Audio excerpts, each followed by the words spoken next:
Yo, yo, what is going on, everybody? Welcome to a brand new week and welcome to a post SummerSlam edition of what we like to call the Clash of the Champions, where we talk about the different personalities, controversies, storylines, and everything in between that center around this world we know and love as professional wrestling. I am your host, the vegan you believe in conscious Kurt, aka the professor in the flesh as always, and my co-host needs no introduction, but fuck it, he's gonna give y'all one anyway.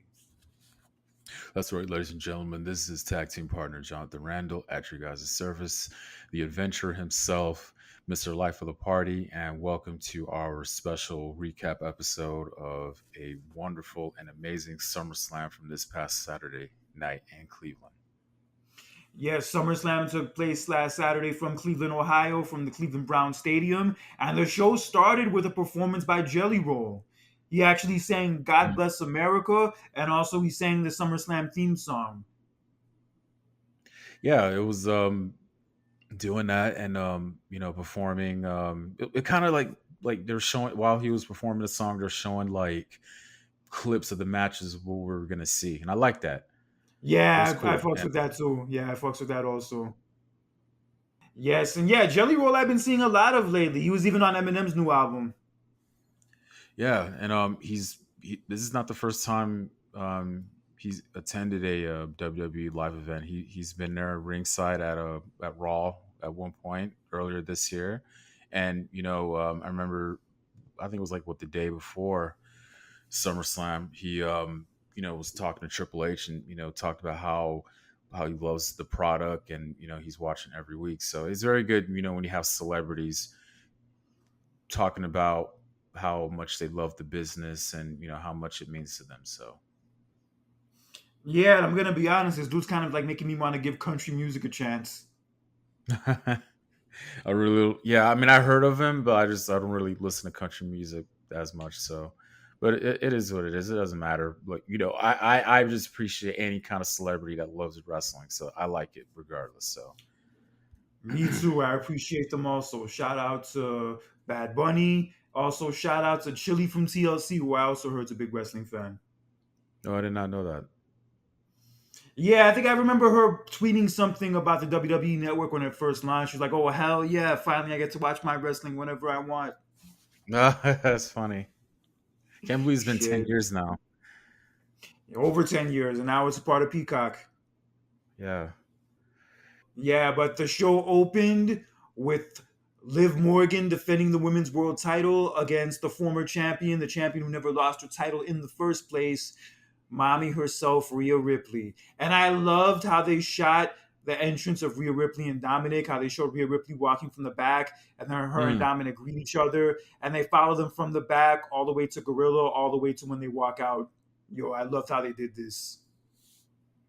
Yeah, I like that. I like that whole setup. I mean, like we could talk about this all day. I mean, we've been talking about how good their whole presentation, photography, cinematography, whatever it is on the business and what they're doing right now. I like it, and yeah, I just love that shot. What they're doing, it was cool. But but yeah, it was the perfect way to start off this event this night with the World Women's Championship on the line. Very a personal storyline between Liv Morgan and Rhea Ripley, and it did not disappoint. Yes, and there was even a few points at the start of the match where like Liv Morgan was trying to run away from Rhea Ripley, and then there was this one point where Rhea Ripley like pretended she was going out of the ring, and then Liv Morgan tried to do it too, but then Rhea Ripley caught her. Yo, that was great. Yeah, I'm sorry that, and how can we forget about something was wrong with Rhea Ripley's shoulder at one point. Yeah, the injured She had to put shoulders it were like a back common in. theme throughout the night.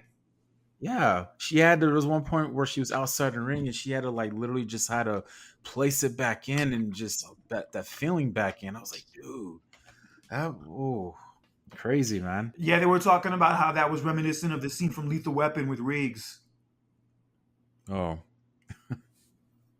or that one scene in Blade when the girl like dislocated her shoulder and then Blade just like popped it right back in. yeah, Yikes. Yeah, the announcers looked mortified when that happened. man. The match goes on, and there's even this one point where Rhea Ripley has the advantage and she's gonna grab a chair to attack Liv Morgan with it. But as she's about to swing it, Dominic takes the chair out of Rhea's hands, which I saw coming from a mile away. The way they shot this and the way it Mm, was looking, I knew he was gonna do something. And then like the excuse he gave was the fact that she was gonna get disqualified if she hit her with the chair, which was true. She would have gotten disqualified, and he was like kind of trying to play it off that way. But then, as he's distracting her, freaking Liv Morgan drop kicks Rhea into Dominic. That distracts her, and then that allows Liv Morgan to hit Rhea Ripley with the Oblivion. But lucky enough, kicked out. Oof, that shit was too damn yeah, close. That shit was too damn too close. close. Dominic slides the chair into the ring again, and then he distracts the referee. But as he distracts the referee, Liv Morgan hits another Oblivion onto Rhea on the chair head first, and then that allows her to get the 1, 2, 3 and retain the damn title. Shocking. The whole world was shocked. I mean, I even called it though, but just to see it is just still shocking. I knew that And little even Michael Cole was pissed. Yeah, I knew that little shit Dominic was gonna find a way to mess it up for Rhea in the end, which he did. And I noticed after the match was over, he had a little smirk on his face that the announcers I don't even think caught. And then after they show the replay of everything that happened, Dominic picks up Liv Morgan and then he plants a big fat ass kiss on her face. Damn, Man. son. Damn, son. Right in front Ooh. of Rhea. Right in front of Rhea too. And let's not forget about that camera shot on Rhea Ripley when it happened, that heartbreak on her face to see that. Just one moment you have Dom with you, and then literally less than a week, Dom's with Liv Morgan. Yeah, I mean, look, I kind of saw this coming. I kind of predicted it on last week's show, but just to see it play out the way it did, you're like, damn, that Dominic isn't even grimier, dirtier fuck than I thought he was. Like, I think this is like one of the first real like super heel turns we can talk about in wrestling history. Yeah. It just to see it was just shocking. You know what I mean? It's just like, man, I can't believe this is actually happening, man. But Yeah, and he has his arm around her, and he has like a little smirk on his face, and they're walking away arm in arm. uh huh. I definitely know what happened afterwards. They made good use of that hotel room key from a few weeks ago. Oh yeah, I definitely got some more chicken nuggets from Liv Morgan. I wonder if Dominic would like the Beyond Chicken strips. I'll eat those Oh every man, once in a while. Yeah, but now Dominic and Liv Morgan are officially an item, and now Dominic and Rhea Ripley are no more. I Damn, know, and end of an era. I know. Edwin Monero, and sadly, things don't last forever, and actually, that's a little bit of a foreshadowing, which will happen later that night, which we'll get into later, though. But yeah, I we both predicted this will happen, and the feud is going to continue to go longer because we didn't want a one off, and this is not the right way to do it. You're not going to have a one off with this, and I love it. So I can't wait down the road of what's going to happen later on, but at the same time enjoy the storyline. It's shocking, it's sad, but at the same time it's so good for business, and business is booming. Yeah, this is one of the best women storylines they've done in years. And I'm not talking about like matches and match quality. I'm just saying strictly storylines. It's been fucking great. Yeah, And now with Dominic and Liv officially being together, it adds like a new element to it. And now Rhea chasing both of them. Yeah, this is gonna be some spicy ass shit to watch in the next few months. But I will say, I know. Dominic and Liv ending up together is probably the most romantic story played out at a SummerSlam since Macho Man and Elizabeth's wedding. Right. It is a betrayal similar. This is like a betrayal similar to Paul Bearer turning on the Undertaker. Together, our love will last forever. They should do another video package with that song for the two of them. God. Yeah, that was some wild shit, man. But I knew from the way they shot that Rhea and Dominic entrance, like the way they shot that it was going to be the last time they would come out together. Like I could tell by that how it like all played out. I'm like, yeah, this is it for the two of them. They're breaking up tonight. It's happening. And lo and behold, Well, not only that, I mean, I knew from the beginning, even way before the match, because Dominic was getting interviewed. This was like before the event even started, and he was talking about, "Oh yeah, me and Rhea are good. Nothing's going to separate us." And as I saw that clear as day, that yeah, they're breaking up. So, but again, just to see it play out, it's still a shocker though. So, and I like that as a fan, from the fans' perspective, it's still there. So. yeah, they're gonna have raunchier makeout scenes backstage than Jamie Noble and Media ever did. That's the vibe I'm getting Oh from those Lord. two. Shit. Or I'm surprised they didn't try to do a live sex celebration like Edge and Lita back in '06. Not yet. Give it time. Right? But backstage after the match, you see the members of Judgment Day, Finn Balor, JD McDonough, and Carlito talking about what just happened, and Damian Priest just storms in the locker room pissed, throwing shit, like really Yeah. fired up, or like really pissed at what the fuck Dominic did. And they were talking about how like they Hmm. didn't know where he was, they didn't know that he was going to do what he did, but they were like, yo, let's go look for him. Let's go try to find him. But yeah, you could definitely tell by this and by like Finn Balor's reaction to what Damian Priest was trying to come at him about that this shit was going to play out in the title match later. But we'll get into that when we get to the title match. But in our second match of the night, we had Intercontinental Champion Sami Zayn in his very first SummerSlam, believe it or not, defending his title against motherfucking Braun Breaker. That's right, ladies and gentlemen. And this match went about 5 minutes. It was pretty short, Yeah, shorter than their first encounter at Money in the Bank, but um, there really wasn't like a whole lot of writing on this match. It was pretty much you could easily say it was pretty much like a one-sided affair. very one-sided. Kind of gave me similar vibes to Brock Lesnar and John Cena from SummerSlam 2014. Only this match was much shorter, but very similar outcome as Braun Breaker laid out Sami Zayn with two back-to-back spears to finish him off and win his very first Intercontinental title. Damn, son. Damn, son. as I called, as I called and I predicted, and I'm damn happy for Braun Breaker. Damn happy for him. Congratulations to him. A new era has started. He needed this. And I liked how his dad and his uncle were in the Legends box, Yes. and they showed that of Mm-hmm. them when he won the title. I Yeah. like that shit. Oh yeah. Loved it. Yeah, I mean, look, the match was definitely not what I thought it would be. I thought it was going to be a longer match, a more competitive match. But damn it, being only 5 minutes and Braun Breaker making the easy work of Sami Zayn that he did.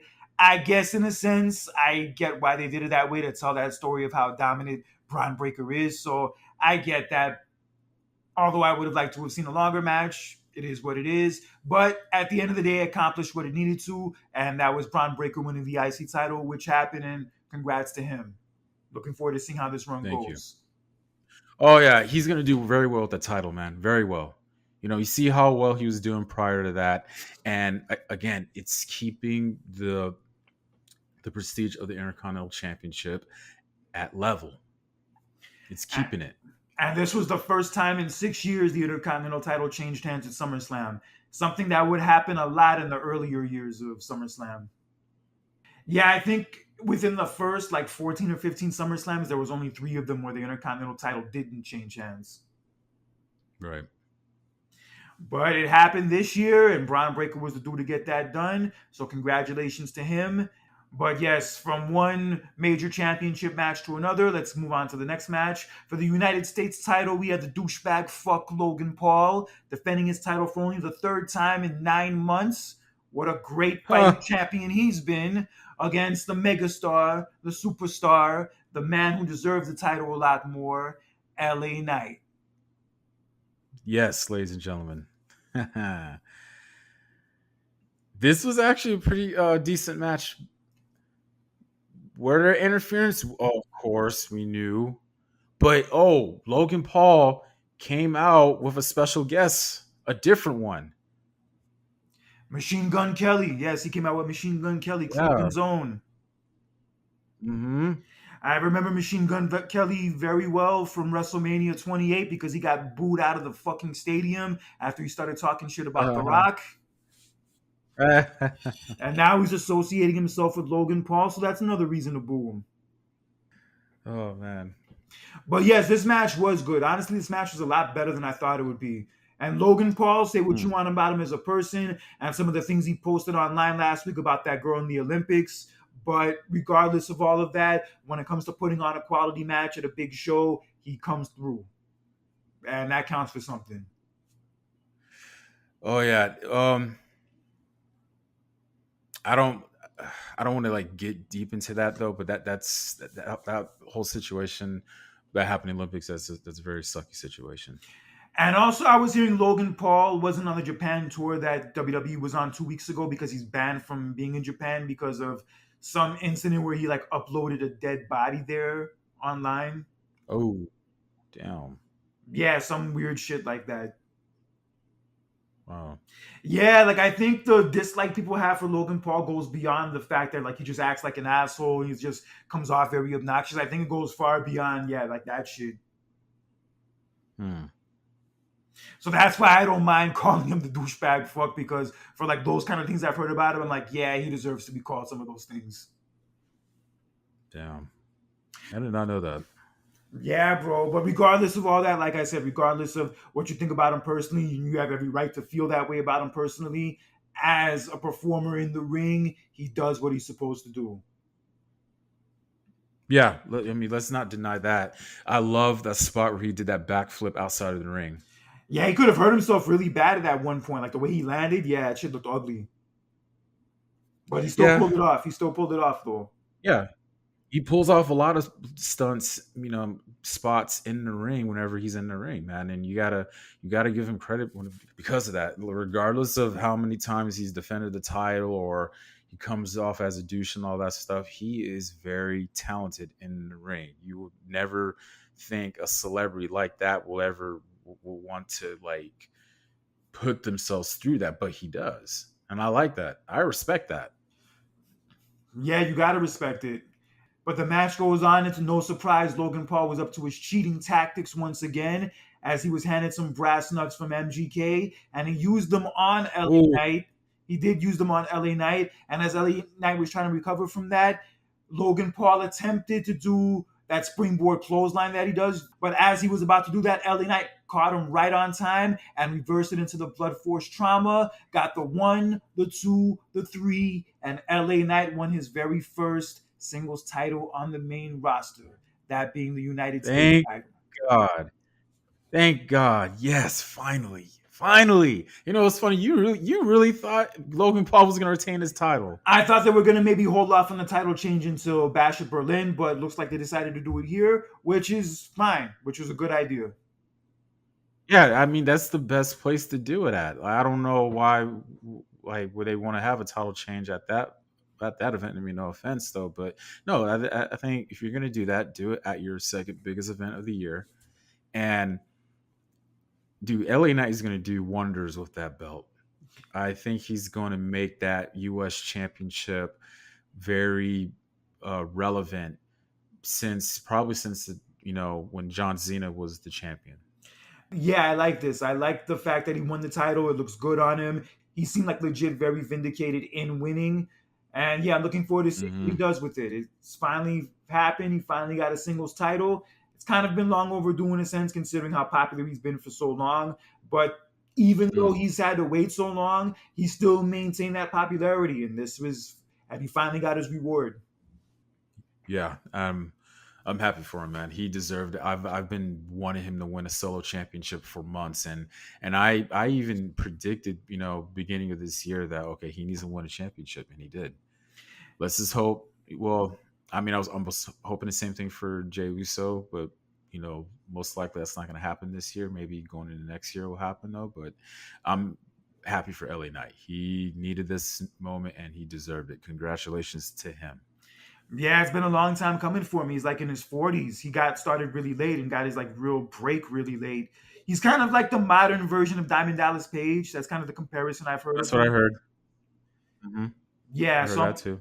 I'm happy to see that he's getting his moment and that he's like maintained his popularity for as long as he has, and he finally got a moment to shine, and that being at SummerSlam. And I'm not sure how his title reign is gonna go, but I feel like anything is gonna be an upgrade from that last title reign we just went through with Logan Paul. Yeah. I don't know if I heard this correctly though, but I think I heard somebody tweeted about how Michael Cole was like, oh, we got to give Logan Paul credit. It was a Yeah, historic yeah. reign. I'm like, Logan after the that was match. 9 months, and that was his third time defending the belt in 9 months, and you call that historic? Cole, Yeah, come on now. after the match, Cole was talking about how like you have to give Logan Paul credit. He had a historic title reign. I'm like, bro, that shit was not historic. He held it for 9 months. Dude. Yeah, and had only 3 title defenses. Bro, that was not a historic title reign. And yo, big deal. He had the belt in the background for his little podcast. Oh, yippee ki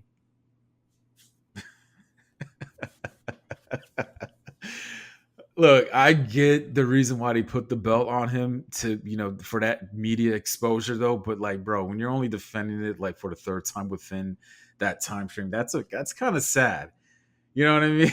So it's like, come on, dude. Like, oh, Yeah, I thought he was gonna lose it to LA Knight at WrestleMania, but then they ended up doing that 3-way with Randy Orton, and Kevin Owens, so that kind of got pushed back. yeah. So I figured it would happen. It's like Hmm. around the summertime, and looks like it did. Yeah.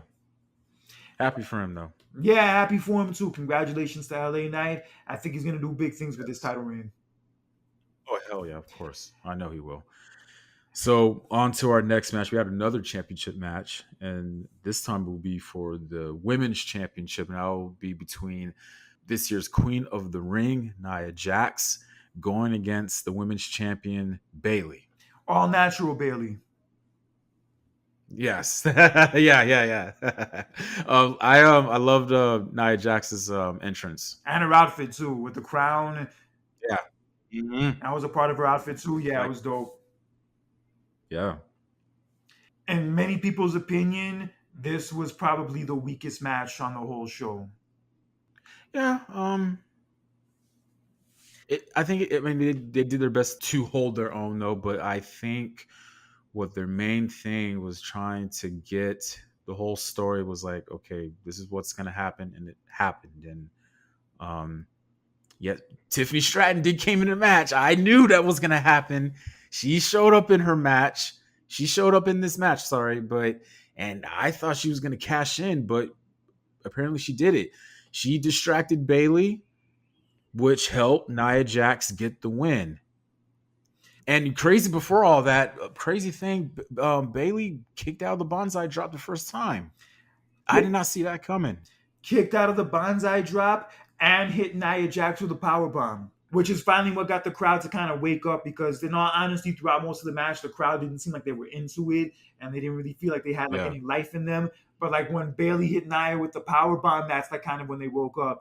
So that Yeah. happened, and then it seemed like Tiffany was gonna cash in, but then Bailey knocked her off the apron, and then that ended up being enough to Mhm. distract her. And then Nia hit Bailey with a power bomb, and then hit her with 2 consecutive bonsai drops to finish off Bailey, end her title reign. And now Nia Jax is not only the 2024 Queen of the Ring, she's also the new women's champion. Yes. Congratulations to her. I'm happy for her. But right after the match, Tiffany Stratton celebrates with Nia Jax, and I kid you not. Let me be real with you. At that certain moment, I really thought Tiffany Stratton was gonna cash in on her. No way. I figured. I'm just look. I don't know. I have this like this whole like hesitation thing. Like she, especially like when Nia Jax back was turned, and I just like, oh my god, is Tiffany gonna like hit her with the briefcase, or I don't know. Maybe I'm second guessing myself. I don't know, but like, she didn't. But for that brief moment, I really thought that she was gonna cash in. You know what I mean? I kind of predicted that in last week's episode. But no, she didn't. And I'm glad because I don't want to have that moment taken away from Nia Jax. I said this before, ever since she came back, she has been on a roll. She's been in good feuds. She won the Queen of the Ring, and now she's the women's champion. Yeah, this has been a very good run for her ever since she's been back, and I'm very happy for her. I've always been a fan for her. I was really happy for her when she won the women's championship at WrestleMania 34. So yeah, I'm very happy for her. I'm happy for it too. I remember she got fired from WWE 3 years ago when they were doing those mass releases. And ever since she Yeah. came back for this most recent run, she's been on a tear. She's been very consistent. She's had consistently good Mm. matches. And I even said on the show last week, considering the work that she's done since she's come back for this run, she deserved to have a title reign. She finished off Bailey, who I was kind of bummed to see lose the title, but admittedly so, she wasn't having the strongest title reign. But now with Nia as the champion, we'll see where this goes. And I knew Tiffany wasn't going to really cash in a sense because of the fact that Nia Jax just gave her that new like pink briefcase the day before. So I figured like they're not going to give her a new briefcase just for her to cash it in one day later. Oh right, yeah, I didn't know that. Yeah, I didn't know that. Yeah, and also the way that Tiffany was like celebrating with her after the match, I figured the distraction she was doing for Bailey was like all a part of the plan the whole time between the two of them. Yeah. Oh yeah. So it played out fine. I'm happy for Nia Jax. Like I said, she's done enough good work in this most recent run where she deserved the title reign, and Hmm. now she got it. And I liked how her mom was sitting in the front row, and also The Rock's mom was also in the front row, and she hugged them I both saw after that. the match too. Yep, saw that. Yeah, good moment for her. And she even talked about it at the press conference afterwards. She talked about how like Triple H has been like a big supporter of hers since day one, and Triple H was the one who Mm. brought her back last year. And yeah, just ever since then, she's been nothing but a success story. Right. It's one thing when you bring somebody back, and then it's different when you bring somebody back and you can either you use them well and you don't, and in certain cases that happens sometimes. It does, but she's been used very well, and they haven't been taking this for granted. That's why I'm very happy for her. So congratulations to Nia Jax. I feel bad for Bailey. I mean, I love Bailey. I always have, but like you said, the title reign really wasn't clicking. I think this is the first time that she had a build up for a title match that was actually decent. Everything else before that really wasn't something to look forward to. Sadly though, but regardless, I'm happy that she had her WrestleMania moment earlier. We can't take that away. Cannot. Yeah, but in all honesty, in many ways, that's where her title reign peaked. Right. So anyway, yeah, congratulations to Nia Jax, and now on to the one match that I was looking forward to the most, and that is between Drew McIntyre and CM Punk with Seth freaking Rollins as a special guest referee. Before the match even started, but before the match even started, the one thing I liked about it was that damn promo package they did. Oh my god, that was so old school. The promo package they did for that match and also the promo package they did for Liv and Rhea were both very well done. Yeah, very well done. I was like, oh my god, like you just like, dude, like it's been a long time coming, man. Like they finally were gonna have this match. All this stuff that they've been saying to each other, been doing to each other, it now all comes down to this. I've been saying a lot about it last week about how when you have a feud where the title is not your focal point, those are your best feuds because it's so personal. And it finally culminated on Saturday. And before we get into the match, may I add how I love CM Punk's attire. CM Punk is one of my, if I had to give you like top three favorite wrestlers when it comes to like creative attire, it's him, Shawn Michaels, and RVD on how creative their attires are. Well, I'll put Seth Rollins in the mix too, though. But I love CM Punk's Bret Hart attire that he wore on Saturday. Real recognizes real. That's the second time he wore like a Bret Hart attire. I mean, he won. I remember he wore the all pink one at SummerSlam in 2012. I have to say Yes, he that's my did. favorite one. That's my all time favorite CM Punk attire. But I love this one that he was wearing. He was wearing the black this time, trimmed in pink. I love it. I was like, yeah, that's such a badass man. Boy, I was like, he better win this damn match now since he's representing Bret Hart, boy. But anyway, anyway, everybody, both of them, they make their entrance to the ring, and they were, boy, Punk and McIntyre were like dogs at the leash, just waiting for that bell to ring. And as soon as that bell rung, they went at it, fist blows after fist blows, back and forth, and I loved it. And Seth Rollins had a ref cam on him, dude. Yeah, he did have a ref cam on him. Ref Yeah. cam, a bright ass referee's tank top, and also those Mhm. big ass baggy ass pants reminiscent of 1990 MC Hammer. Seth Rollins' referee outfit definitely stood out, and I'm starting to think that because of this, all the other referees are gonna want like budgets for their outfits the way that Seth Rollins had for his.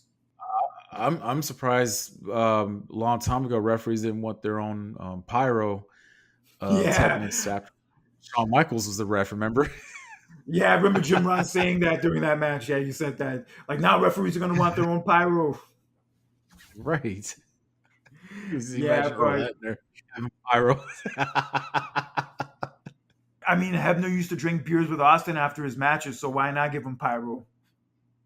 Right. Come on now. He deserves it. All those bumps he was taking, you better give him some shit. Hell yeah. Right. But anyway, this is actually, I love the match. And you know what? Look, I'm going to keep it real with you. I was actually a little nervous.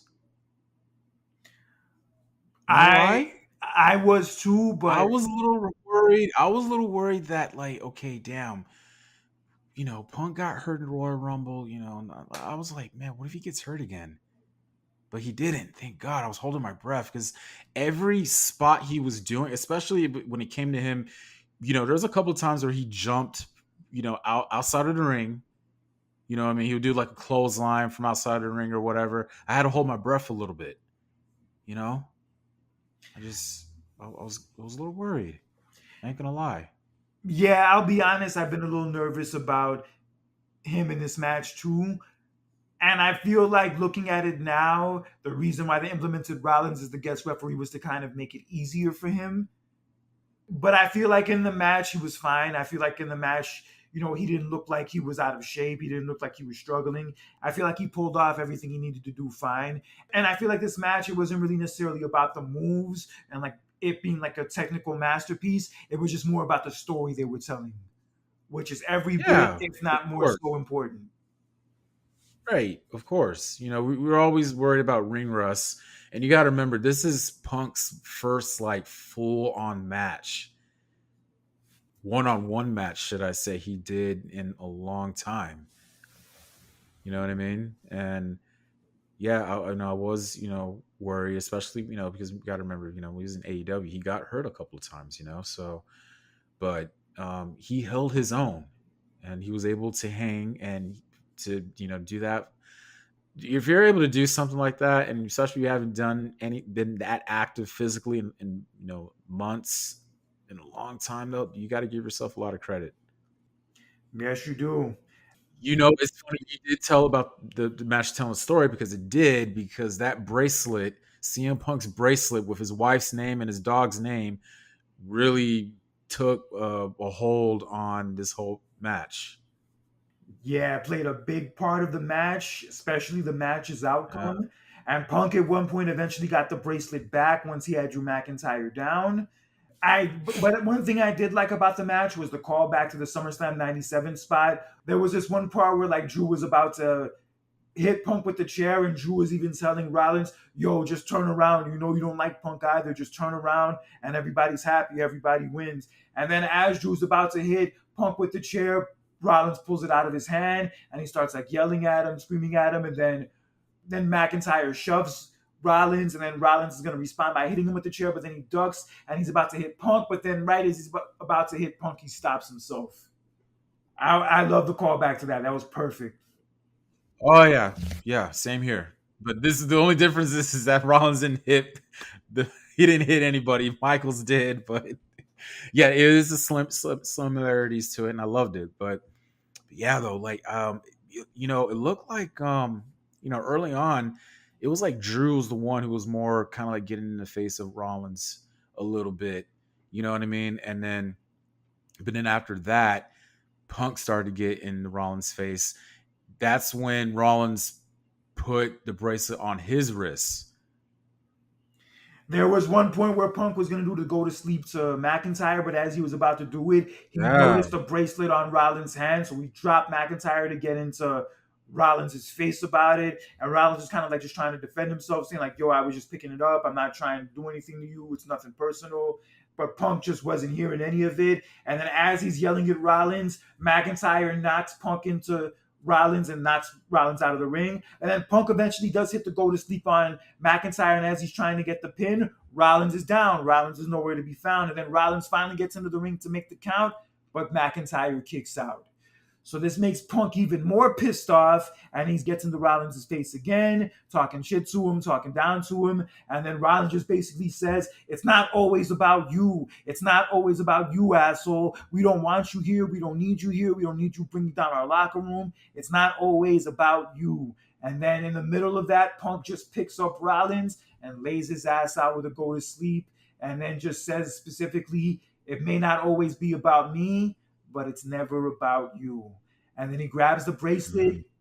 goes to Drew McIntyre, but then as he has Drew McIntyre in the corner, Drew McIntyre hits him with a low blow, similar to what Punk did to McIntyre at Clash of the Castle. Karma, I guess, is a motherfucker in that sense. So then McIntyre lays out Punk with the Claymore kick, and Rollins gets up in time and sees this happening, but has no choice but to count the one, the two, the three, circa Shawn Michaels in 1997, and Drew McIntyre defeats CM Punk. And just like Shawn Michaels, right? Seth Rollins storms out and walks away. Yeah, but he had to do it. He had to do it. And honestly, Oh, of course he did. and straight up, You're a referee. You got to be you got to be fair and unbiased, impartial. That's your job. and also straight up, whether you like CM Punk or not, you have to admit this. CM Punk cost himself the match. I know because of the bracelet. And bitching out Rollins and being distracted by Rollins, yeah, he really fucked himself. Really, really fucked himself. That bracelet played a big part in that match. That was the turning point in that match. He had the match won, right? And because he got distracted by, the bracelet because he saw Rollins wearing a bracelet, that's what kind of like that was like the whole turning point of that match. You're right. CM Punk did have the match won, but again, that bracelet, like, jeez, it did. It did a lot. It felt like it felt like it was like four people, like it was like a three way, and that was like a fourth wheel in that match. It was Punk, McIntyre, Rollins, and the bracelet. The bracelet kind of feels like the volleyball from the movie Castaway. Like Tom Hanks. Well, he called the volleyball Wilson, so like Wilson is at that second person, right? Yeah, like the That center. kind of like Yeah, just represents something exactly. Like this. important to Tom Hanks, right? Yeah, sentimental Right. value. Okay. Yeah, sentimental value. Right. I see what you mean. Yeah, so Drew ends up winning the Mm. match, ends up taking the bracelet back too. And I said it before on last week's episode, and I'll say it again this week. It's the right outcome. It's exactly the way the first match needed to play out. For everything Punk did to Drew over these last few months, screwing him out of the title 3 separate times, Drew needed to pick up that first win. That is true though, and I'm being unbiased here. I'm not being a fan. I'm being a journalist, right? So yeah, it is the right call because it also extends the feud, right? And you kind of knew that one of them was going to have a get a win or loss column under each other, right? So again, with how the way things were playing out months ago, and also you got to remember McIntyre hasn't really, when it comes to the wins this year, he hasn't really been doing so well this year when it comes to winning at these premium live events. Yeah, he finally wanted this one though, but I gotta say, like I said, it's the right outcome and needed to happen. But I just want to get like video footage of like the McIntyre jammy jam he probably threw on afterwards. Probably had like a whole A list Oh list of Lord. like celebrities who came through, and also Wade Barrett was probably there too, and Pat McAfee. Yeah, it was a whole fucking good time, son. This feud also extends to Punk and Rollins eventually going to feud later on in the future. You got two wins. It extends the feud between Punk and McIntyre, but also is going to create a future feud between Punk and Rollins in the future. So, like I said, I think they'll have a rematch at Bash of Berlin, right? And then their final encounter will be Hell in a Cell at Bad Blood. Yep, which will be right here in Atlanta. I won't be here for it, but it will be here in Atlanta. So, Drew McIntyre defeats CM Punk, and this will be a feud that will continue. And on to our next match, we have the World Heavyweight Championship between Gunther, the Ring General Gunther, and the King of the Ring, ladies and gentlemen, Gunther versus Damian Priest. The world champion Damian Priest, the pride of Puerto Rico, and the leader of Judgment Day, or at least for a little while longer. As we Oh had yeah, the match is very, very hard hitting, very, very physical, and you can definitely tell that they were probably feeling this match for a long time afterwards and still are now. I think and especially Gunther. I've seen I've seen a lot of Gunther's matches, right? But damn, I've never seen his chest bleed. Oh yeah, That Damien got him oh my good. god, Damien was like hitting him with him nonstop, and yeah, he busted his chest open. dude, great! Oh my god, I even tweeted. I was like, dude, his chest is bleeding. Yeah, I gotta say, for like not knowing what to expect from this match, like going into the show, from the build they did to the match itself, yo, it delivered. Hmm. Yo, they did their thing. Absolutely, it was one of those matches where weeks ago you kind of like, I don't know if I'm looking forward to it, but the delivery and the build up made you change your mind. Yeah, and I was a believer in this match too, and Damian Priest even talked about it, how it was like a good moment for him and Gunther to be in this spot because they're kind of like on that level below, like the Cody Rhodes is, the Seth Rollins is, the Roman Reigns is, etc.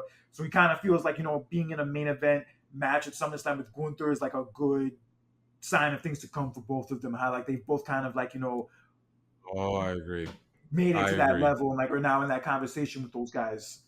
I agree, and especially after what happened, I'm feel very strongly about the World Heavyweight Championship now.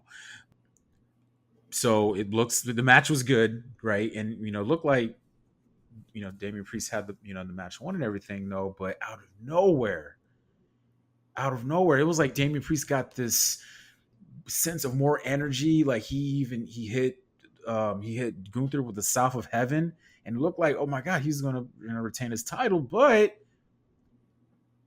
out of nowhere, Finn Balor comes out to the ring and puts Gunther's foot on the rope. I knew it. I knew it.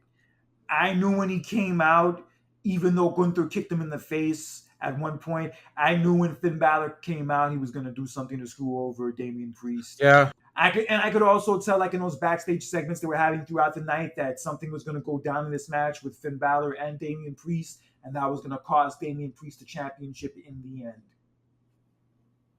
and you know what?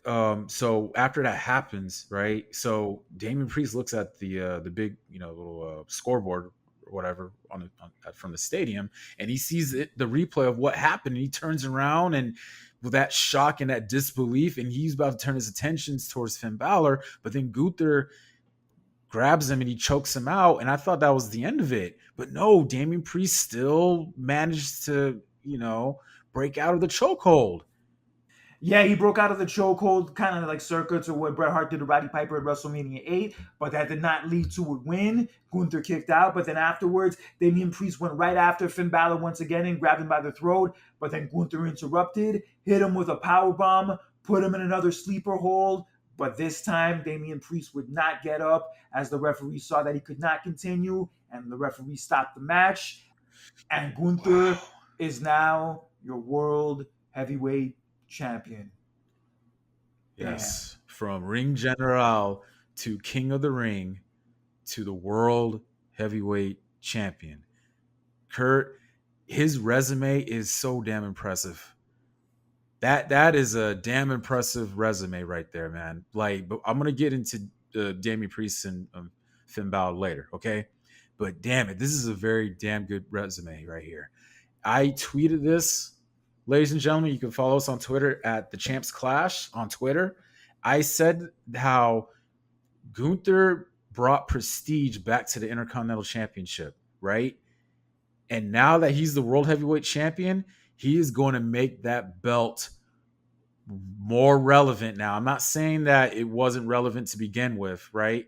But because of what he did with the Intercontinental Championship belt, oh, he's going to make that belt like special now. He's going to make that belt. You remember back then, I mean, I don't know what was your opinion about this, Kurt, but like, you know how like, back during the days of the Ruthless Aggression era where you had some fans that felt that the World Heavyweight Championship belt was like more prestige and more special than the WWE title, and you had some fans that were vice versa on it, right? There was at one point where I kind of felt that belt was a little more okay. This is like the standard. That's the belt that I want to go after, right? I feel like now Gunther's gonna make that belt like okay, this is the standard. I don't think Seth Rollins would be very happy with you saying that, but Oh, I mean, no, no, no, no, no, no. You didn't. No, no, no, no, no. You didn't listen to me earlier. I did not say that that belt wasn't relevant.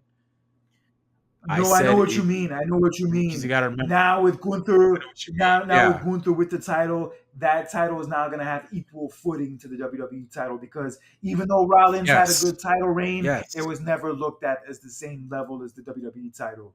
Right. And you got to remember, Roman Reigns was the champion at the time. So yeah, like that's what I said. What I said. I'm not saying I wasn't like discrediting Rollins. I'm not. Rollins did a damn good job with that belt. But because of Gunther, dude, you got to remember what Gunther did with the Intercontinental Championship belt. Before Gunther won that championship, dude, the Intercontinental Championship for years did not have that same prestige and level as it did back in the day. Yeah, he definitely brought a lot of it back to that title, and I feel like he will definitely add a lot of it to this title too. I don't know if he's gonna Yes. have like a 2 year title reign like he did with the Intercontinental Oh title. I no don't know if no it'll go no down that long, no. but I feel like he definitely He will. is. But I definitely feel like his title reign will definitely make a statement. And I have to say, the belt looks really good on him. Really does. Oh hell yes. Oh my god. Especially what I saw later that Monday when he had his little presentation. Oh my god. That belt looks so damn good on him. Oh, that's what I'm telling you, Kurt. Dude, that's what I'm telling you. Like, look, I'm a big, firm believer when it comes to belts. It's not the belt what makes you. You make the belt, but damn it, that belt looks so damn good on him.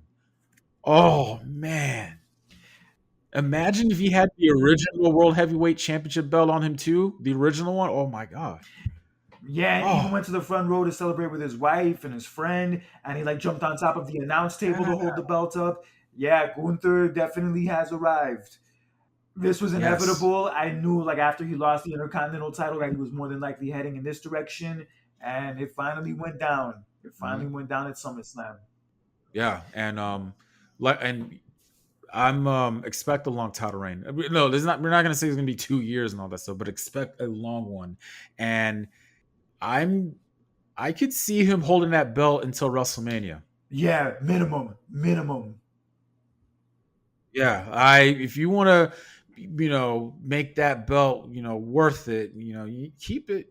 Put him in good feuds though, but keep it till WrestleMania. That's what I'm predicting. So I'm so happy for him, man. And it's just I'm very big on resumes when it comes to wrestlers. If you have a damn good resume, that already tells me a lot that you are taken serious, that you have the company has confidence in you. His resume is just it you could put that top tier with other resumes with other wrestlers who's been in the game for years. Man, that's huge, man. I'm so happy for him. But now I'm going to turn my attention to Damian Priest and Finn Balor. So this whole thing has been stemming for almost what About a year. They've been butting heads with each other for a long time. Even when they were tag team champions, they were butting heads with each other. And I said to myself, eventually this is going to boil over and it's going to explode, and it did. And crazy how I kind of forgot about what happened last year at SummerSlam. Finn Balor helped me because he posted on his social media about what happened at SummerSlam last year. If you remember, guys, last year at SummerSlam, Finn Balor had a championship match against Seth Rollins, and Damian Priest cost Finn Balor that match. And you go back to what happened this past Saturday. But regardless, even then and now, them two were butting heads with each other for the longest time. And it finally boiled over and it finally exploded. So now this sets up a feud between Damian Priest and Finn Balor. And are already, you remember how prior, you know how ever since Damian Priest was the champion, where you kind of like, I don't know, is this dude a baby face? Is he a heel? You don't know, what we're seeing from this guy. And you kind of see some baby face qualities in him ever since he was a champion, right? This right here proves right now that moving forward, that Damian Priest is the ultimate baby face now moving forward. Yeah, definitely. And I feel like even though he lost the title, I feel like he's coming out of this an even bigger star. Yeah. Oh Yeah, yeah. he's gonna have a lot of fan Yeah. sympathy coming out of this. Mm-hmm. And Mm-hmm. also a lot of fan sympathy from his 24 special that dropped on Monday. Yeah. Yeah, very good stuff. And after honestly, after watching it, it like really made me bummed out that he lost. I know, but at the same time, let's not what happened on Saturday. Let's not overwrite what that moment that he had at WrestleMania. Oh, not at all. Like the moment that he had at WrestleMania, nobody could take that away from him. Yeah, And let's. I feel like his title reign was fine. I'm not gonna say it was the best title reign ever, but I feel like he did the best he could with it to the point where like even towards the end, it I was agree. really starting to click more. Yeah, I absolutely agree. But he'll get it back at some point. I don't know if it's gonna be anytime. It definitely won't be anytime soon, but he'll get the title back at some point.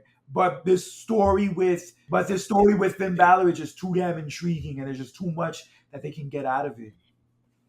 It's been long overdue, Kurt. Like I Yes. said, this has been like a year. This has been a year, and Finn Balor. Thank you, Finn Balor, for refreshing my memory because I kind of forgot what happened last year until I saw what he posted. I was like, oh my god, that's right, I forgot. Damian Priest cost him a match last year. I was Both like, wow. matches, the match at Money in the Bank and at SummerSlam last year. Oh yeah, yeah. Like I said, man, they've been butting heads with each other, and I really thought they were gonna, you know, have a feud that year, last year, but they didn't. But yeah, they were just butting heads with each other for the longest time, even as tag team champions. So it needed to be done, and it exploded, and it's gonna be pretty intriguing and interesting moving forward between these two. Really curious to see how this story plays out. This story and also the story with Rhea, Liv Morgan, and Dominic. We got two really hot double crosses coming out of SummerSlam and two really hot stories to really be invested in over these next few months. Yeah, this SummerSlam definitely Oh progressed a yeah, lot of stories for the next few months to keep you watching. It definitely accomplished that if it didn't accomplish yeah. anything else. And I forgot to mention this at that. I mean, this is how I felt at that moment, right? Before we move on to our next match, this is pretty much was the end of Judgment Day. As we know it, yes. This is the end of Judgment Day as we know it. Just like WrestleMania 15 was the end of the original Oh DX yeah. as we knew it, like the DX Hmm. that like really blew up and that was really pop culture. This was the end of the Hmm. Judgment Day that really was the force in WWE the last 2 years. It's so crazy that Yeah. Edge was the one who initially started this stable with Damian Priest and also Rhea Ripley. And it's so funny. Two of the people that they targeted when they initially started Judgment Day, that being Finn Balor, Liv Morgan. If you remember the initial beginnings of Judgment Day, those people were the ones responsible for kicking them out of Judgment Day. Yeah. With Liv being responsible for getting Rhea kicked out of Judgment Day, and Finn being responsible for getting Damien Priest kicked out. Yeah. Crazy. That was yeah, that was the biggest take that I took from the end of that night. But the night was not over, ladies and gentlemen, because we have one more match, and the final match, the main event, and that was for the WWE Championship between Cody Rhodes and Solo Sikoa and Bloodline Rules.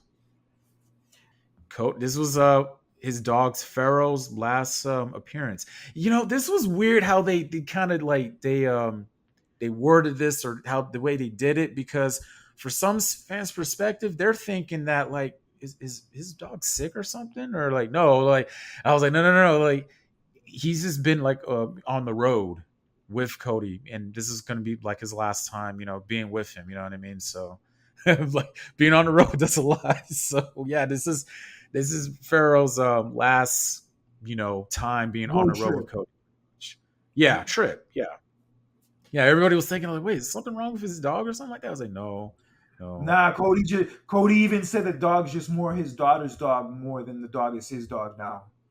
Ah, I see. Okay, interesting. Makes sense now. Yeah, so he walks with his dog, and then before he even, walks through gorilla position, he runs into Arn Anderson. Yeah, it was nice to see Arn Anderson on WWE TV again. This is his first like real Yeah. appearance since his AEW contract ended recently. Yeah, it was cool to see them back Wow. together because yeah, that was Cody's manager in AEW. Oh, that's right. That's right.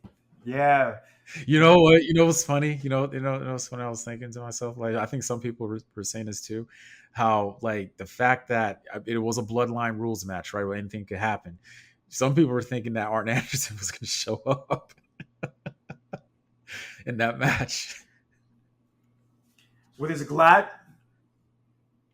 You stop! Oh God! Oh God! Yeah, Oh, where do you think Brian Pillman got the inspiration for the incident where he pulled a gun out on Austin? Where do you think he got that from? good Lord! Oh man! Yeah, But anyway, imagine. it was great to see them too. Yeah, Huh? imagine Arn Anderson pulling a gun out on you and being on the other end of that. Good Lord! Shit.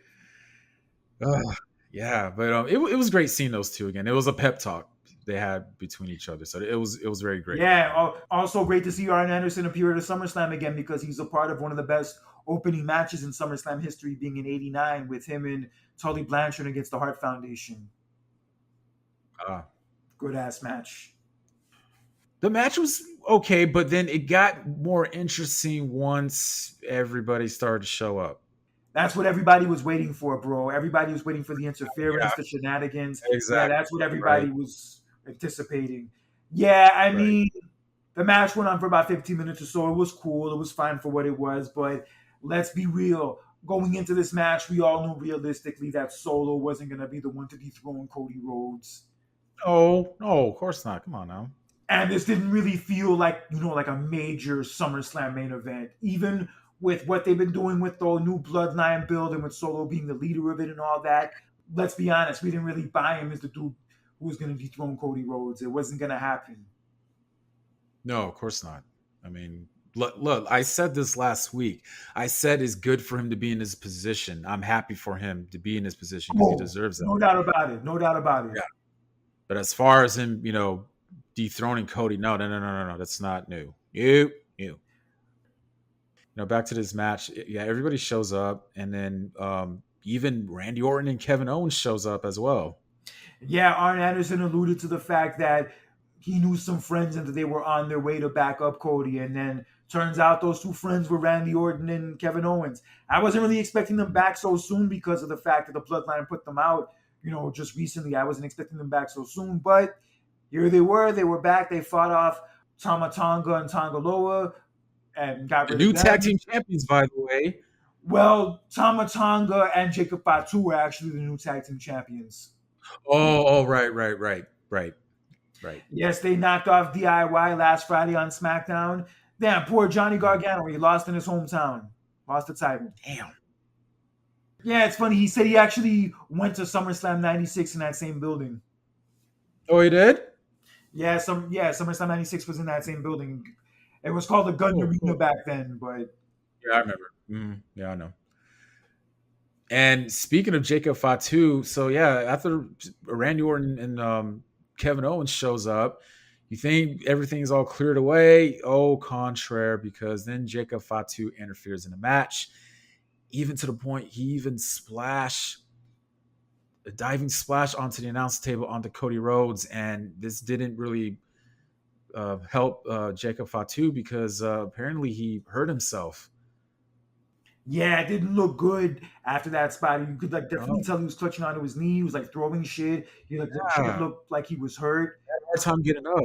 Yeah, and you look when it happened. Like, look when you see the replay, it looked like okay, it didn't really like he land on anything though, but like he did hurt himself. But um, when he was selling it, I was kind of like, did he really like hurt himself? Because he's kind of like screaming in pain more than usual. You know what I mean? And he had a hard time getting up, and I kind of knew, oh yeah, this is real. He really did hurt himself.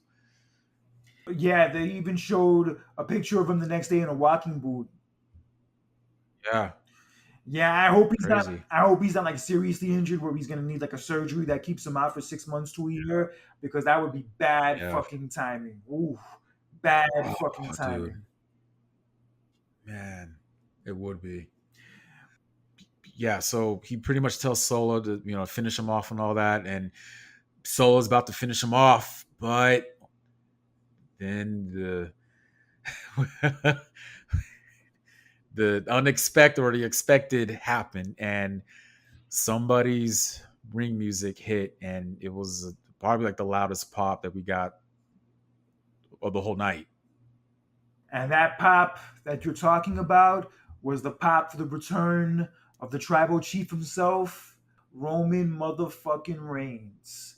And his music Yeah. sounded a little weird. It didn't sound like his traditional music at first, so I wasn't sure if it was Oh, really him. And then, but when it had the head of the table graphic on the screen, I'm like, okay, it is him. I knew it was him before they showed all that because if you remember closely, that same beat that they did, it was like the same one they played for Roman at WrestleMania. Yeah, I noticed it after a few seconds. I noticed that. And then Yeah. Roman comes out. He has the OTC shirt on, gets a crazy ass reaction. This will definitely go down as one of the biggest returns in SummerSlam history. Yeah. And the announcers are kind of playing it off of whether or not he's going to attack Solo Sikoa or he's going to attack Cody Rhodes because obviously Cody took the title from him at WrestleMania. But Roman walks to the ring Hmm. and then lays out Solo Sikoa to no surprise with a Superman punch, hits his ass with a spear, and then just stares Cody down and walks out of the ring. Yep. Cody Rhodes then hits the crossroads and pins him for the 1, 2, 3 and retains his title.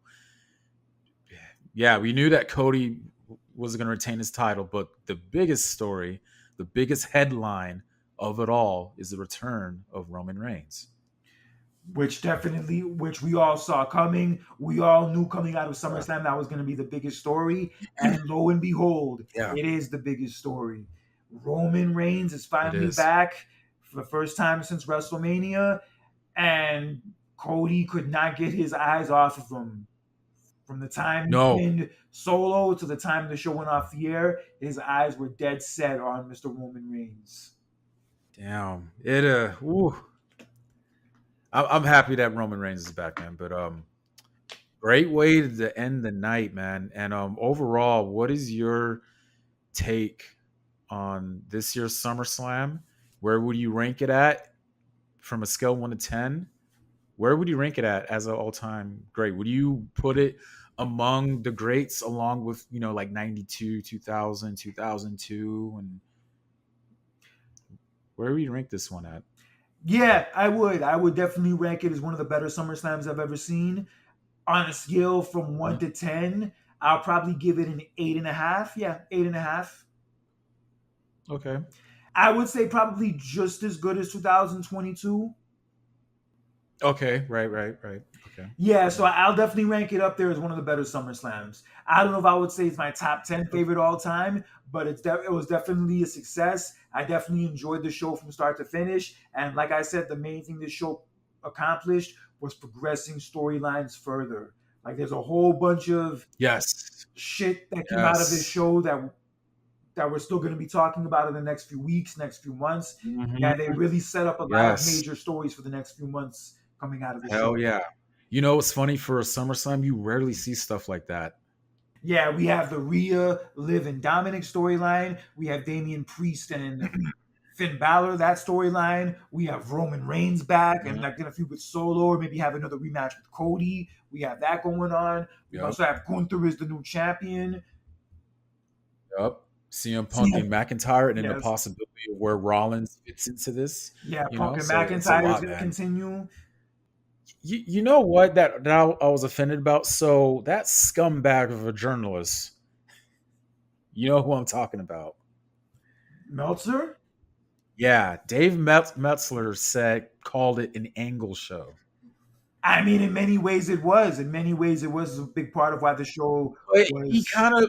But the thing is, I get no. It sets up angles up at the same time. It's like if you're watching this match to watch a pure, wrestling match, you'll be disappointed. I'm like, no, you're still kind of like satisfied with what you're seeing. Yeah, it did set up angles for the future, but like let's not just base it just on off of that. Yeah, he's basically just talking about how like there was like no real like match of the year candidates on the show. That's kind of like what he's alluding to in his review. Look, will I say there's any match from the show I would call like the best match I've seen the whole year? I don't know if I can say all that, No, but like I said, the show was good. The show delivered, and more than anything, the show set up major storylines going forward. I want to watch it again. So I'm gonna give you my take on it. I'll give it a 9 out of 10. A little higher than I gave it, Um, close enough. yeah, but I love the angles that they're doing in this whole event. Just how the shocking, the surprises, multiple times throughout this event. I loved it, and um, I could put it. I think this year's SummerSlam will should rank as one of the best. Yeah, and I like the outdoor setting of it too. Yeah, I think this is their third time they did the event outdoors. Yeah, 92, 2022 in this year's. Yeah. So curious where they're gonna have it next year. So Maybe they'll bring it to Mercedes-Benz Stadium over here in Atlanta. yeah. Well, no, they need bring a WrestleMania there first. Who knows? Maybe they'll get SummerSlam first. Maybe we'll see. Well, There's never been a SummerSlam in Atlanta. no, it hasn't. But yeah, like I said, the show was dope. The show delivered. I had no complaints. And it was definitely a better show than last year. A better show than last year. Mhm. And we have a lot more to look forward to coming out of it. We do, and we got a lot forward to coming out of the following Monday on Raw, and yeah, a lot happened. Started off with the presentation of Gunther. Yeah, Gunther's official championship presentation, hosted by Ludwig Kaiser, who's back. And yes, Gunther came out with the Damn, championship belt. he looks so damn good. That belt. Oh my god. Yeah, wearing a nice little suit. Yeah, looked like a old school Yes. champion from back in the day. And yeah, Gunther Hell yes. was in the middle of his acceptance speech, but his acceptance speech was interrupted by SmackDown's Randy Orton, who Yeah. actually has a case against Gunther because of the fact that Gunther beat him controversially in the finals of the King of the Ring, where Randy Orton's shoulder was kind of up, but they didn't count it. Mhm. But Yeah. looks like Randy Orton is back to claim his case, and he challenged Gunther to a match for the championship at Bash at Berlin, which Gunther accepted, and it is official. It is going to happen. Yes, I'm looking forward to it. I remember like right after the King of the Ring finals, I thought they were gonna have like a rematch on like a maybe like on a random date, but they didn't. But they saved it for this moment, and this is the right decision to do it. I love it. Um, it's funny that you mentioned Orton stated a case. That's a strong case, by the way. He stated because yeah, he has every right to have a title shot.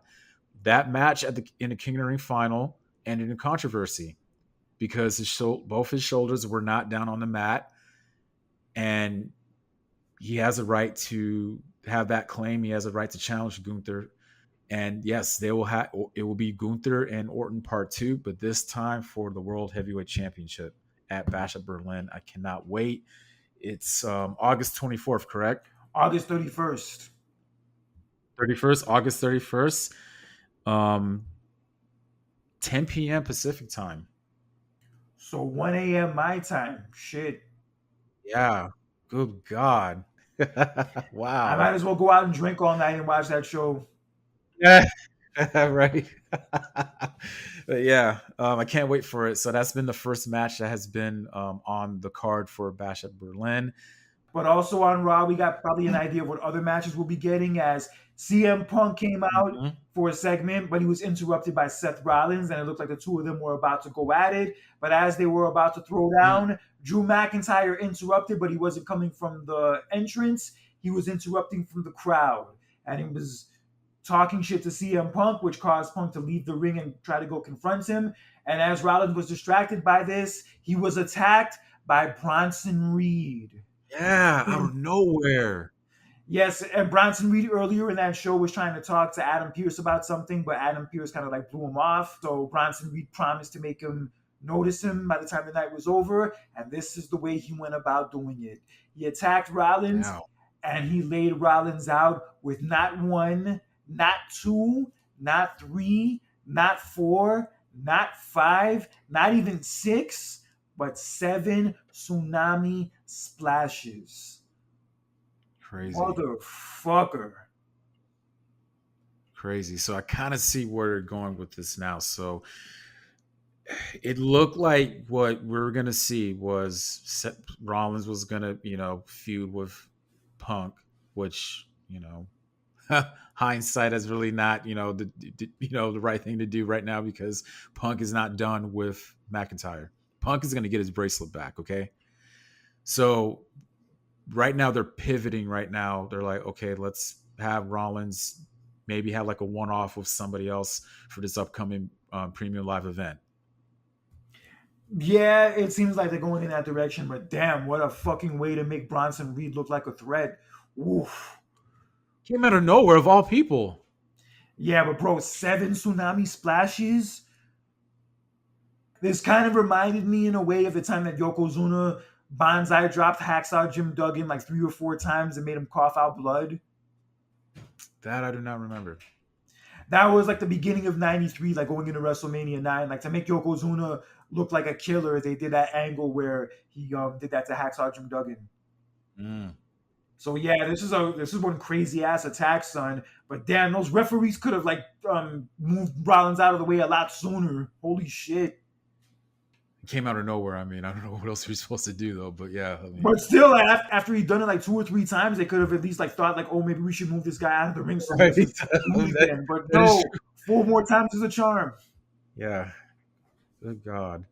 Hopefully, we're gonna get a reason about. I mean, we are gonna get a reason next week on the reasoning. So yeah, I think Bronson Reed is probably jealous of Seth Rollins' outfits.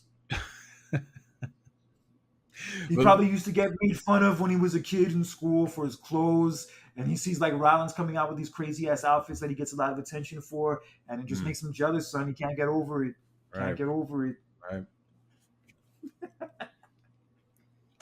So yeah, most likely we're gonna Also, get that match, and then and also Punk and McIntyre. Punk obviously did not catch McIntyre. McIntyre ended up leaving the arena before Punk could catch him. And yeah, this is definitely going to stretch out for the next few more weeks. We're going to get the next match probably at Bash of Berlin and the blow off at Bad Blood for Hell in a Cell. that's But right. we'll see what they do with this in the next few weeks. Yeah, we'll see. I know for one fact we will get a rematch between. Well, you know what? Now that I think about it, no, no, no, no, no, no. I said there'll probably be a rematch between Liv Morgan and Rhea Ripley, but after what I saw this past Monday, I think we could see a mixed tag match. Yes, and let's get into that real fast as Damian Priest came to the arena looking for Finn Balor to get up in that ass, but Finn Balor was nowhere to be found until he looked at the screen. And Finn Balor basically told him, "You're not going to catch me.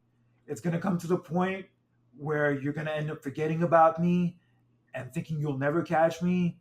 And right when that point happens, then I'll reappear." And even in this segment, and also in this segment, Finn Balor went on to reveal the newest version of the Judgment Day, which features himself, JD McDonough, Carlito, Dominick Mysterio, and now Liv Morgan too. Yeah. So the Liv Morgan Revenge Tour is officially complete. She took out Rhea Ripley. She took her title. She took her man. And now she took her crew from her. Oof. Oh, damn.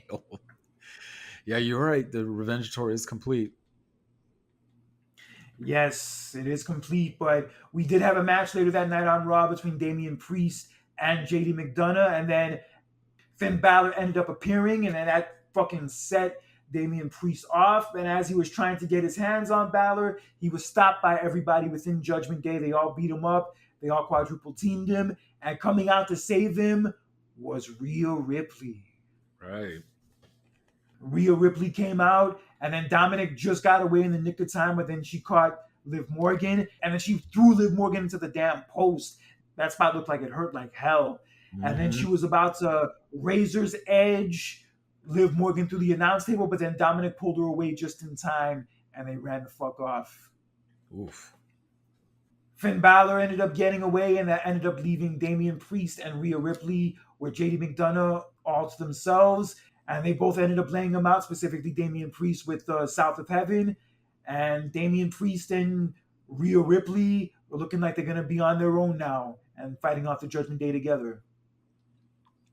Yeah, and then the reason why I mentioned the mixed tag, so at first I was kind of like, okay, Liv Morgan and Rhea Ripley will have a rematch at Bash of Berlin, but after what I saw this past Monday, I think it will be Damian Priest and Rhea Ripley versus Finn. Maybe, I don't know, maybe Dominic and Rhea. And I don't know, like that's kind of like what I was seeing because when I saw that interaction between Rhea and Damian, I was like, okay, maybe like a mixed tag for Bash of Berlin, maybe, you know what I mean? And then and for somehow, because you remember you were saying Finn will say you're not going to catch me and all that stuff, right? Maybe Finn and Damian Priest will finally have that match at Bad Blood, maybe. Or maybe even later than that. Hmm. Yeah, it's very possible they could stretch this out a long time. So I'm thinking like that scenario could play out with the mixed tag, but I think it's gonna be Damian and Rhea against Dominic and Liv.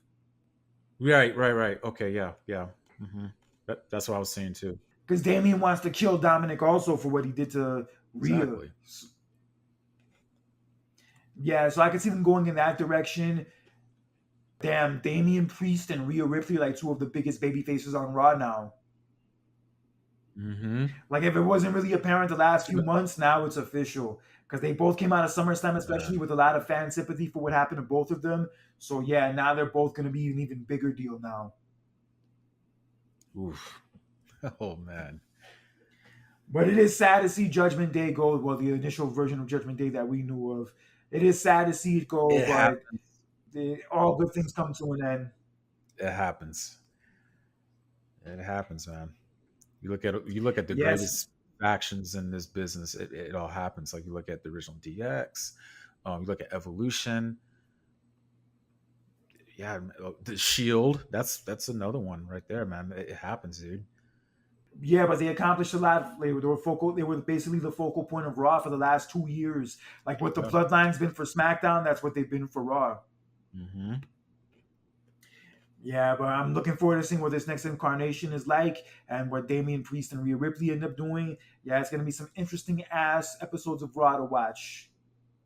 Yes, and SmackDown this upcoming Friday because it's been announced that Roman Reigns will make his return to SmackDown this Friday. Oh yeah, he'll definitely be there.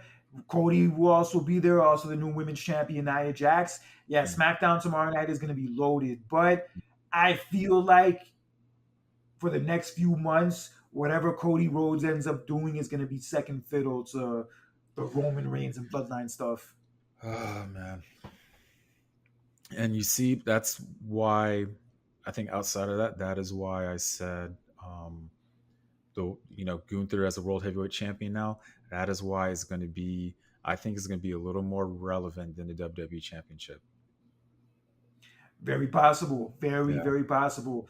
I think Cody's title reign for the most part has been good, but like we said, he has not had any really interesting storylines since he's been the champion. Even that storyline with Solo Sikoa going into SummerSlam, it wasn't really anything that compelling to the point where you like thought he was like legit gonna lose. true, true. Yeah, but it is what it is. But yeah, SmackDown will be interesting tomorrow night. But also on Raw, it was announced that we're gonna get a rematch from SummerSlam for the Intercontinental title between Braun Breaker and Sami Zayn. But this time it'll be 2 out of 3 falls. Oh my god, I'm looking forward to that. Yeah, and so this match will be a lot longer than 5 minutes. I'm looking forward to that part especially. Kurt, the match may end in 5 minutes because you may beat him 2 straight falls within 5 minutes. That would be stupid. That would be stupid. That No, no, defeats the no, I'm whole messing, purpose bro. of the No, no, no, stipulation. I'm messing with you, dude. I'm just come on. You're ignoring the strength I know, and I the know, I power of Braun know. Breaker. Damn it. Also on Raw, we had an interesting debut as apparently now New Day has a brand new member as the debuting on the main roster of Odyssey Jones took place as he assisted Kofi Kingston and Xavier Woods in their battle against AOC and Karrion Kross. He laid all of their asses out. And Kofi Kingston was really happy to see Odyssey Jones, but it kind of didn't seem as much as Xavier Woods was just happy to see him. He kind of felt like Hmm. he was blindsided by him because it's been seeming like the last few months that Karrion Kross is like planting the seed of a New Day split. He's kind of like telling Xavier Woods that Kofi takes you for granted. Kofi doesn't respect you. Kofi is not to be trusted. And now with this major move going down, with Kofi kind of bringing in Odyssey Jones behind Xavier's back, it could play into that. Possible, but I don't know, man. Lately, I feel bad for Karrion Cross. I'm not really taking him serious as I thought I would. Nah, yeah, me either. He's been back for what 2 years now. They brought him back what like 2 years ago after Yeah. SummerSlam in 2022, and yeah, it just hasn't really clicked. I'm sorry to say, but they gave him another chance, but it just hasn't worked for the most part. It hasn't worked. Hmm. Yeah, I don't know why, but I really don't know why, but yeah, it just has not clicked. I don't know, man. Maybe it's the direction or the delivery. Maybe I don't know. It's something's missing, man. But I feel bad for him. I've always loved that guy, and it's just what I'm seeing is just, man, it's not clicking right now, dude. Like he did his run in NXT. Oh my god, I loved it. But for Odyssey Jones, it really did click. He had a great debut. His debut got Mm, a lot of good reviews. A lot of mm, people are even saying it's like breathing maybe new life into New Day, kind of like mm. maybe as somebody to fill the void of Big E. But we'll see where they go with this, whether it leads in that direction or if it leads to Xavier Woods turning on them. Right. We'll see. And also on Raw, we had the official match debut of the Wyatt Six and the very same arena where the original Wyatt family debuted on the main roster back in 2013. I did not know that. Baltimore, Maryland. And they would take on Chad Gable and the Creed brothers in the main event. Chad Gable and the Creed brothers are now a crew. I'm not sure if we talked about that on this show before in the last few weeks, but that is Chad Gable's new crew. And to no surprise, their asses lost to the Wyatt Six because the Wyatt Six were not losing their debut, Oh, especially in the main event and the same place where the original Wyatts debuted. So yeah, they ended up picking up the win. But I love the presentation, bro. Their whole entrance, that whole vibe of it from start to finish is a home run, son. Home it was. run. It was. Yeah, so Raw was a successful show coming out of SummerSlam, and we'll see how well SmackDown can continue that momentum. I can't wait. I wanted to get into real fast before we leave that incident that came out last week about Britt Baker and MJF, about how Britt Baker was recently suspended by AEW for an incident that took place between the two of them on the July 17th edition of Dynamite backstage, like when MJF had that hour-long match with Will Ospreay. Apparently, Britt Baker was talking shit about MJF during the match, and MJF's girlfriend Alicia Tout overheard this, and word got back to MJF about this, and then MJF ended up confronting Britt Baker about what she said, and there was like a whole confrontation, and there were even stories coming out that MJF like punched a wall because of it. Wow. And also conflicting stories that he barged into the women's locker room to confront Britt Baker. I don't know how true that part is, but apparently they were friends before, but their friendship kind of like fizzled out over the last year or so. And then apparently Britt Baker was talking shit about MJF, and then word got back to him, and then he ended up confronting her about it. But this got brought to the disciplinary committee, and they decided to suspend Britt Baker and also fine her. And that's why she wasn't on Dynamite last week, because Mercedes Moné in her promo referenced that the Elite had Britt Baker suspended in storyline, but it looks like in reality she actually was suspended, and that was just their way of explaining it. That's a whole crazy situation, though. Regardless, so Yeah, and yeah, a lot of people were kind of like upset because they kind of felt like it was unfair for Britt Baker to be punished and not MJF. Like, I don't know exactly what happened. I don't know exactly who was at fault, but it seems like from everything coming out, it was like Britt Baker that was the instigator of all of it. man, huh. And it's not really the first time this has like really come out about her having issues backstage before, because I think we've talked about it on the show before. Like, her and Thunder Rosa also had beef with each other. I don't. Maybe I don't remember that or recall that, but wow. Yeah, that was a big story going around for a hot minute. Even on that show AEW All Access, they kind of documented it. Hmm. Yeah, and Britt Baker kind of like just got back a month ago when she's already kind of getting in trouble like this. That is kind of a little bit strange, but whatever. I don't know exactly what goes on over there in AEW backstage, but it definitely does seem like it gets a little messy. A little messy, Yeah. son. Very. But Britt Baker was back on Dynamite last night. She was back in a via satellite segment with Mercedes Moné. So that match is still on for All In Wembley Stadium, and it should, because that's definitely a match that should not be jeopardized just over some petty backstage bullshit. No, definitely not. Yes, and also at All In, MJF will take on Will Ospreay in a rematch for the, I guess, United States Championship that he calls it now, whatever the fuck. Oh, He was dressed like 94 Lex Luger on Dynamite last night. oh my God. Yeah, madness. And Boy. also, one more thing about Britt Baker before we move on from that. She's actually going to be in the next part of season 6 of Cobra Kai. Really? Yeah, she's going to be one of the fighters in the Saikai Taikai, the tournament. Oh wow. Yeah, that should be interesting. Yeah, they have a lot of it, wrestling references on the show. I know, like, that Stingray dude was like jamming to Jericho's "Judas in My Mind" song in the season 5 episode, and also Mhm. the dude who plays Kreese, Martin Cove, he was also on an episode of Dynamite 2 years ago. So yeah, I could see how that would be a connection. Yeah, I'm looking forward to seeing how she plays Okay. it off. Hmm. But I also heard another unfortunate rumor that maybe her and Adam Cole have split up. Oh really? Yeah, because last week it came out that like Adam Cole was like moving by himself, and that's like kind of like what started sparking the rumors that him and Britt Baker maybe split up.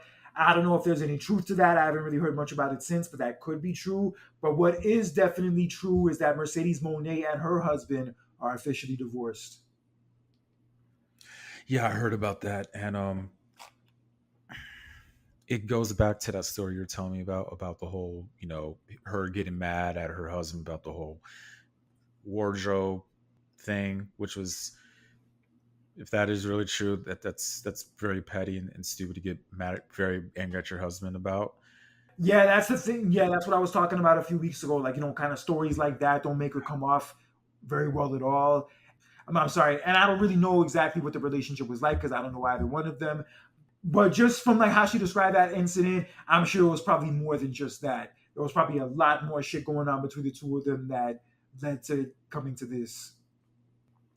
Had to be, I think we heard like part of her story, but like we don't know the husband side of the story. So Yeah, she didn't bash him or anything. She just said like, I finally get to sign my divorce papers. This has been a long time coming. I'm finally free. I can't wait to start this next phase of my life. And she like says thank you to her now ex-husband. How like she says like how he's a good man and how like he saved her life. And yeah, it's cool she didn't bash him in that regard. But look, I don't know how their relationship went south. I don't know what got between them. But obviously, considering that it's ending in a divorce, it's probably best that they are going their separate ways if it came to that point. yeah. Yeah, and she even opened up in that interview that like, they really officially separated like in December of 2020, but she didn't want to tell anybody at the time because she was trying to get the main event spot at WrestleMania that year with the match with Bianca. So she didn't want like Vince McMahon to find out that her and her husband separated. Like she didn't want that like distraction around. So she kept it a secret for a while, and now I guess she felt was the time to bring it up.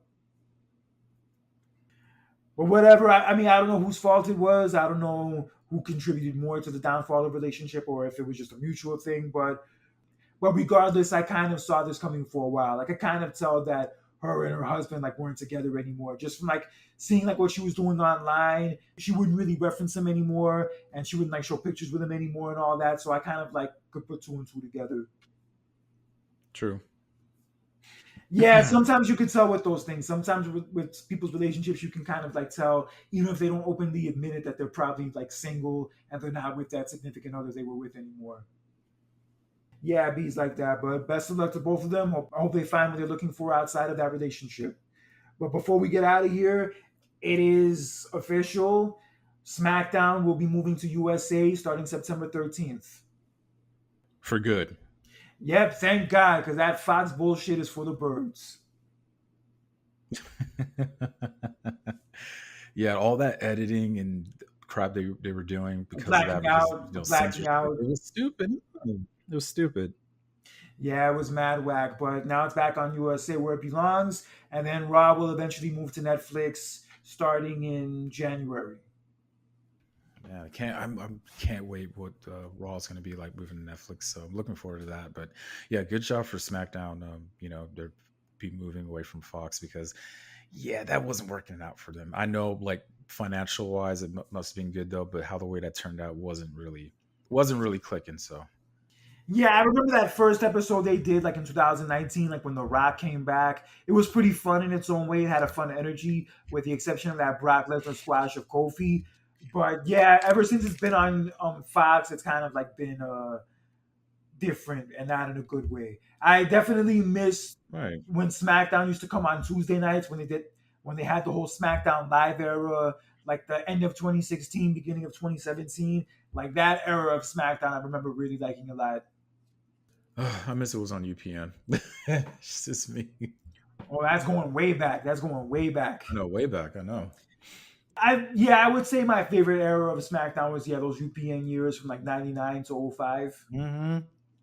Yeah, 99 to '05. Oh no, it was on there until '06. Never mind, '06. Yeah, like half of '06, and then they did that merger with WB, and they became the CW. CW. Yeah. Yeah. Yeah, which is still a mistake, but it is what it is. Oh. They went to like My Network TV, then they were on Sci-Fi, they were on USA, then they were on Fox. Now they're back on USA. Holy shit, man! All over the place. Yeah, the SmackDowns move networks more time than the Godfather's ladies have moved men. Right. Jesus. I heard that WWE is possibly in the process of not doing Raw live on Mondays after international PLEs to give talent more time to rest. They're probably going to tape it like the Sunday after so they can rest after Hmm. that. That's smart. That's smart. I know recently they've been on sci-fi lately because of the Olympics. So Yeah, they have been. Yeah, the Olympics have taken over USA and all the other NBC affiliates. hmm.